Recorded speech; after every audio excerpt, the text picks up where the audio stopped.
Hi everybody. I'm here today to talk to you a little bit about the history of seances. So the word seance actually comes from two different words. The French word for session and another old French word that is to sit. So like currently in French, the word seance can be used kind of generally, but for English speakers, it has taken on a very specific meaning. So that's kind of interesting. Um, One of the earliest books that there is on seances is called Communication with the Other Side, and it was written by George First Baron Littleton in 1760.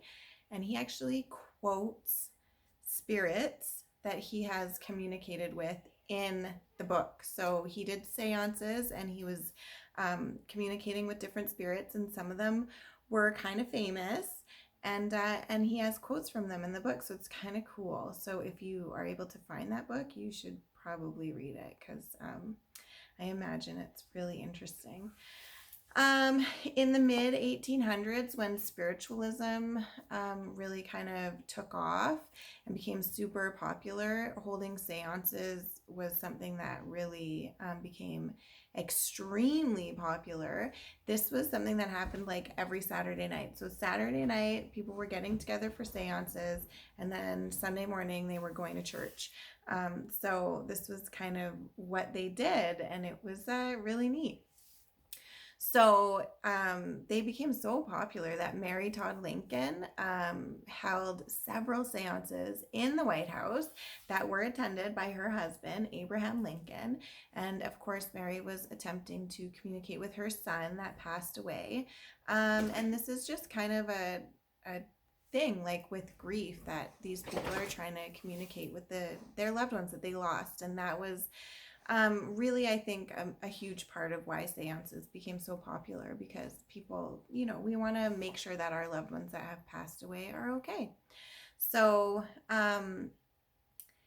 in 1887, the Siebert Commission's report damaged the practice of seances and the spiritualist church so drastically when they published their report exposing basically a lot of the popular seance leaders and mediums. So what had happened was Henry Siebert was a big spiritualist believer, and when he passed away, in his will, he had somebody appointed as a chair of philosophy at the University of Pennsylvania, with the stipulation that a commission was formed that would look into these claims of these people that were claiming to kind of represent the truth in religion and spirituality. And he specifically wanted